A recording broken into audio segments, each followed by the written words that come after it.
What is up, JL Life? Modell here. Today's video, running through. Stay tuned.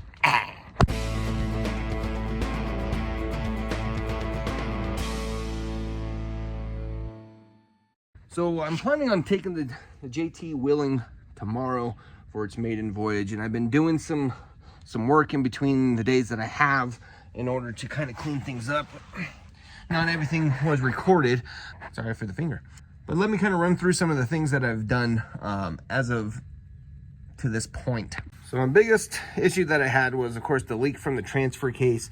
We got that all fixed up. I also went and had my buddy Mike put in a new exhaust just because this muffler was caved in. And of course, it's dumping out right now. When I first got the Jeep, it was squatted a lot, and that's because the struts in the back were basically empty.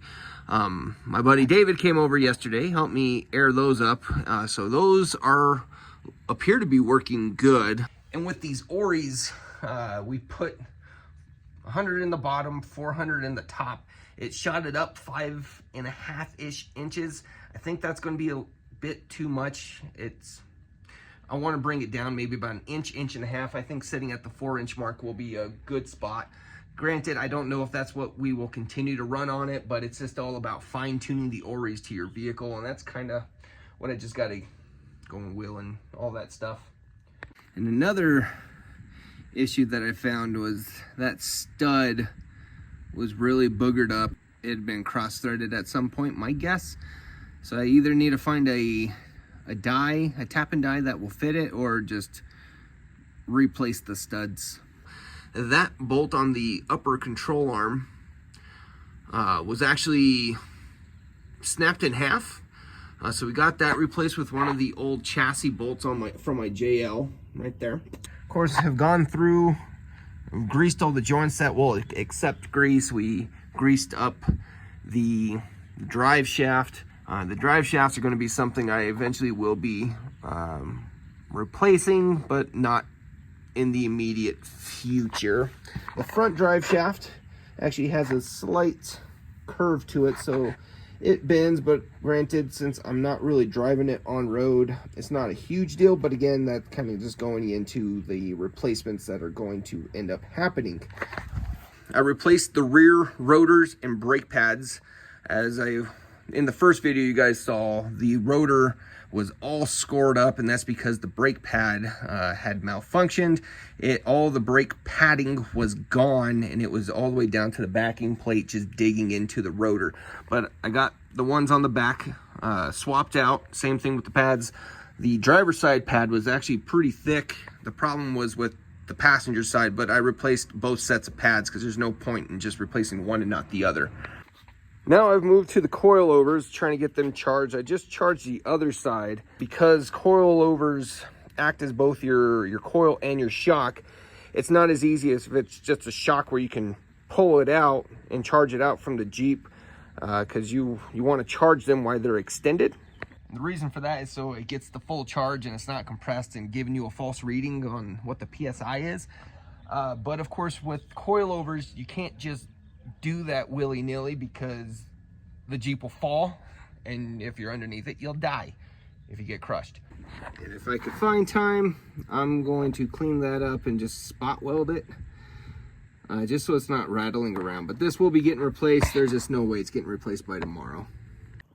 Ideally, because the Schrader valve is up there, ideally you would just stretch out your Jeep and fill it while it's in the Jeep, and that's what I'm going to do. But of course, I got inner fender in the way and this heat shield in the way, so I'm going to remove the heat shield and do some trimming. Here's the other side I just got done with, so you can see that I can just easily access it to charge. This shock was at 100 PSI. They're Fox shocks. The recommendation from what I saw online was 200 PSI, so that's what I put it at. It actually increased the height of the front of the Jeep by 2 inches. Alright, so took the self-tapping screws out so I can get to the top. I'm going to get my little handheld reciprocating saw and just cut the circle around it. Semicircle.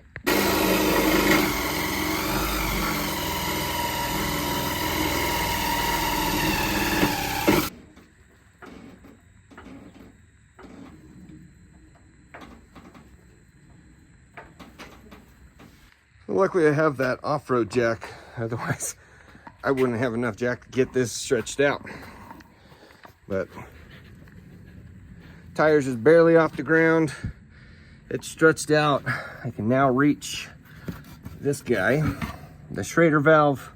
I'm going to charge it to the same as the other side, roughly about 200.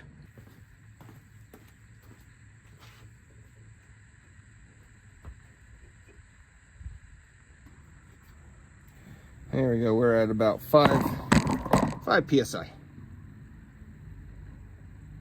There it is. Have not touched the regulator from the other side. Should just be iPro. Don't want to get nitrogen in your eyeball. Oh, let's move this bottle.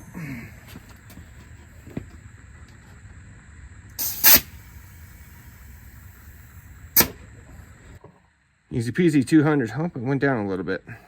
It's I'll top that off and we'll take this off. I spray some degreaser, hit the power washer under here, just in case if this coilover is leaking, it's going to be obvious to me, and not just adding to all the hot mess that's already there.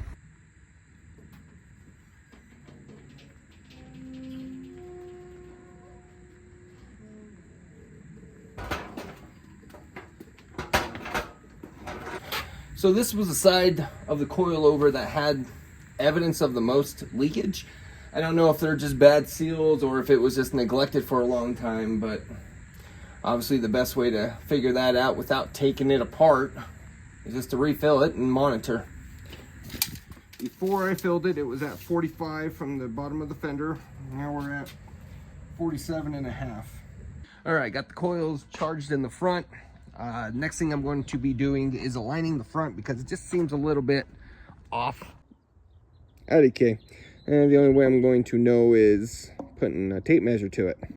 So currently what I use are these straight irons that bolt onto the studs on both sides, and you just run tape measure on both sides, make sure the steering wheel is straight. But let's see, here we are at 70 5/8, and in the back, whoa, 71 1/16.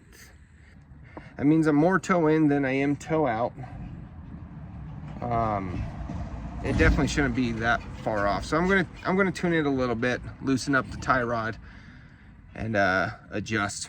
And it's a real shame. I got this really nifty tool that I'm excited about for aligning, and I hope it works really well, but I can't use it right now because it's not here.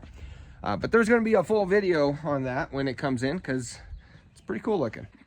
And if it does what it says it's going to do, it's going to make driveway alignments really easy.